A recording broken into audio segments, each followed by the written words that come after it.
For POV footage, neck mounts hit a really useful middle ground. They eliminate the hassle of strapping into a chest mount and feel less awkward than wearing a camera on your head.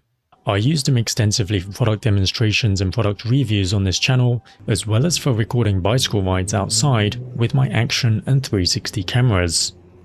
But up until now, every neck mount I've used has been the traditional type, with a fairly rigid lanyard around your neck. And while I've been very happy with them, these newer magnetic neck mounts seem to be getting more and more popular. So I wanted to find out if they're actually an improvement, or whether they come with trade-offs that are too hard to ignore. I therefore decided to pick up this K&F one and spent some time testing it both outdoors and indoors to see whether it's time to say goodbye to my traditional neck mount collection and switch over to this smaller, cleaner looking magnetic type. Now, before getting into things like comfort, portability, or anything else, there was one question that needed answering first. Can this magnet actually hold a camera reliably? Because if it can't, then the rest doesn't even matter. So that's where I started, and let me begin by saying, the magnet you're getting here is extremely strong. Here's me snapping the mounting plate onto the base plate for the first time. The sound is almost like a gunshot, and this N52 magnet is easily the strongest magnet I've ever used. And as you can see here, it can comfortably support heavier payloads, including the weight of an Osmo Action 6 plus the weight of my mirrorless camera. Now, while I have no doubt a standard neck mount with its silicone-wrapped metal lanyard will have an even higher weight ceiling, the main point is that the magnetic strength doesn't seem to be an issue for the kind of cameras it's primarily designed for. So the mount is strong enough, but there are two big caveats. The first is distance. With this type of magnetic neck mount, the base plate goes underneath your shirt and the camera plate clamps onto it from the outside. So in practice, you're not snapping the two plates directly together, you're always putting a layer of fabric between the magnets. And that matters because magnetic strength drops quickly with distance. In practice, I found that a normal t-shirt or sweater was generally fine, but thicker layers or anything with a zip quickly became a problem. The included manual says to use it with clothing up to 3.9mm thick, which means your clothing options are much more limited than with a traditional neck mount, which can basically be worn over anything. The second caveat is stability. Even when the magnet is strong enough to stop the camera from falling off, it doesn't hold the camera in position as rigidly as a traditional neck mount. There's no firm lanyard structure to resist movement, so the camera can wiggle or sway depending on your clothing and body angle. Now, for normal upright walking footage, I didn't find this to be a problem, but for biking, it definitely was. Because my chest was angled forward, and because I was wearing a loose-fitting t-shirt, the camera was basically floating on the fabric. As a result, the framing was visibly shifting, with the camera slowly swaying in different directions. Now, one solution might be to wear a tight-fitting shirt, or alternatively a tight base layer underneath whatever you actually want to wear. But even then, I don't think this magnetic mount is ideal for heavier cameras or setups that create more leverage, like the long Insta360 X5 or an Osmo Pocket on an extension arm, because those setups will pull on the fabric too much and potentially ruin your clothes. So the magnet itself isn't really the weak point. The bigger issue is whether your clothing and camera setup give the mount enough support. With a light action camera and a thin shirt, it works well.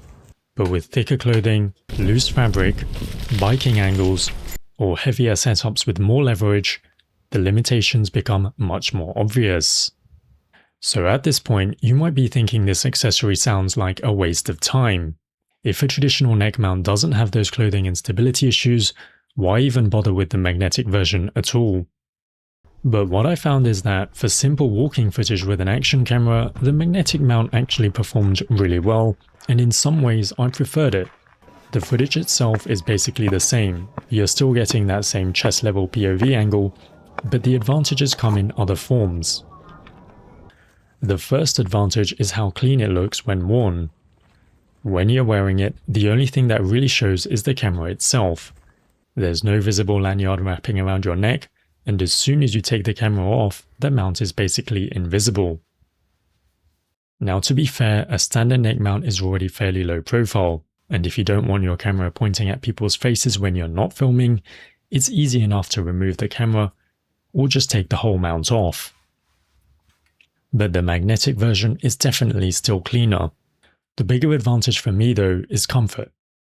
In hot and sweaty weather, a traditional neck mount can start to feel a little uncomfortable over time because it's much thicker and you can clearly feel it around your neck. On top of that, all the pressure is concentrated on the back of your neck.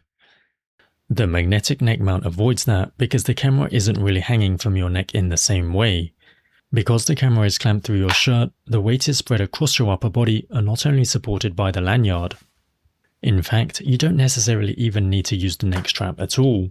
You can just clamp the mount directly to your shirt and your shirt can act as the sole anchor point. So while I wouldn't say standard neck mounts are uncomfortable, if you want something more breathable or you want to reduce the pressure on the back of your neck, this magnetic design does feel like a nice alternative. And the final big advantage is portability. If you like to pack light, the magnetic neck mount is much easier to travel with and you can easily fit the whole thing in your pocket.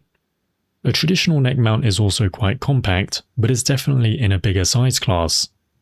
There's also an additional bonus with this magnetic design, which is that the front plate isn't only useful for attaching to the neck mount base. Because it's magnetic, you can also snap it onto any magnetic or iron surface. And the box includes 2 adhesive magnetic sheets that you can stick somewhere if you want to film yourself from a distance. Now I wouldn't buy it purely for this feature, but it does give it some extra flexibility that a standard neck mount doesn't give you. So with all that said, is this magnetic neck mount on K&F going to replace what's been my go-to POV setup? For me, the answer is no. But it's not because it's a bad product. It's more that it doesn't work especially well for the way I personally use these mounts. For product demos and reviews, I usually use my Pocket 3 or 4 in an extension adapter mounted on an extension arm. That gives me the angle I want, but it also creates a fairly heavy setup with a lot of leverage. With a magnetic mount, that can pull on the fabric too much and potentially stretch out my shirts. And because those recordings are usually short clips filmed at home, the main advantages of the magnetic design, like comfort, style, and portability, barely matter. For biking, I'll also be sticking with my PGY-Tech neck mount and its optional strap. That setup gives me more stable footage and I don't have to worry about what I'm wearing just to keep the camera held firmly in position. But depending on the kind of POV footage you record, the magnetic type may actually be the better option. If you mainly record upright with a lightweight action camera and you're usually filming in thinner clothing, then you'll get the benefits of the magnetic design without running into its biggest limitations. So this definitely isn't a universal upgrade and I'd still recommend a traditional neck mount to most people. It's more of a situational alternative, but in the right conditions it can be cleaner, more comfortable, and more portable.